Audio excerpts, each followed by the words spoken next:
అరాచకం అనేటటువంటిది కొనసాగుతూ ఉంటే దానికి రాజకీయపరమైనటువంటి అరాచకాన్ని కాస్త వ్యక్తుల సంఘర్షణగా మీడియా పక్కదో పట్టిస్తుంది. ఇదివరకు వ్యక్తుల మధ్య తలెత్తిన వివాదాన్ని రాజకీయ వివాదంగా మార్చినటువంటి తెలుగు మీడియా ఆంధ్రప్రదేశ్ వ్యవహారాలలో అదే విధమైనటువంటి ధోరణి అవలంబిస్తోంది.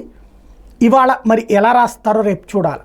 శ్రీకాళహస్తిలో వైఎస్ఆర్ కాంగ్రెస్ పార్టీ నాయకుడి మీదన దాడి జరిగింది.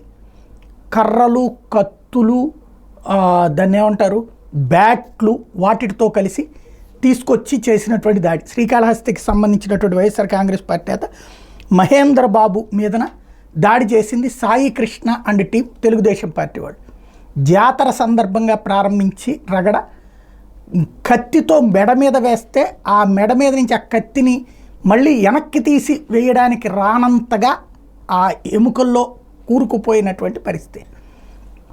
అయితే ఇక్కడే ఒక విచిత్రమైన పరిస్థితి జరిగింది. ఇంతవరకు కూడా వైఎస్ఆర్ కాంగ్రెస్ పార్టీ వాళ్ళు తన్నులు తింటున్నారు, పారిపోతున్నారు, పరుగులు పెడుతున్నారు, ఆస్తులు పోగొట్టుకుంటున్నారు, గాయాల పాలవుతున్నారు, లేకపోతే జైలు పాలవుతున్నారు. ఈ స్టేజ్ ఇప్పుడు ఫస్ట్ టైం. అండ్ నేను ఇంతకుముందు కూడా చెప్పా, పిల్లినైనా సరే గదిలో పెట్టి కొడితే పులిలాగా ఎదురు తిరుగుతుంది. ఎప్పటిదాకా తన్నులు తింటారు, అది రేపు పొద్దున్న రివర్స్ అయితే అది సంఘర్షణగా మారతాయి, గ్రామాలు ఉద్రిక్తతలకి కారణమవుతాయి, ఆ పైన రచ్చరచ్చ నడుస్తుంది అనేది ఇప్పుడు అదే జరుగుతూ ఉంది.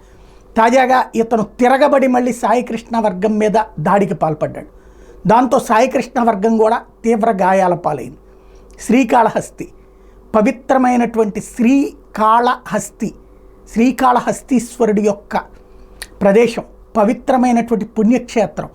అలాంటి చోట్ల కూడా ఈ తరహా అరాచకపు పరిస్థితుల స్థితికి ఆంధ్రప్రదేశ్ని తీసుకువెళ్తున్నందుకు గర్వపడాలా, బాధపడాలా, సిగ్గుపడాలా అన్నది ఎవరికి వాళ్ళు ఆలోచించుకోవాల్సినటువంటి సందర్భం.